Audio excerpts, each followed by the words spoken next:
যাই না চলে, সোনার শকুন্তলা বুকে পেতাম আমি।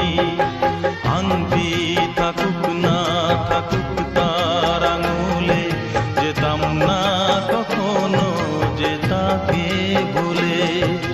দুষ্মন্ত রাজা যদি হতাম আমি, শকুন্তলাকে চিনে নিতাম আমি। আংটি থাকুক না থাকুক তার আঙুলে, যেতাম না কখনো যে তাকে ভুলে।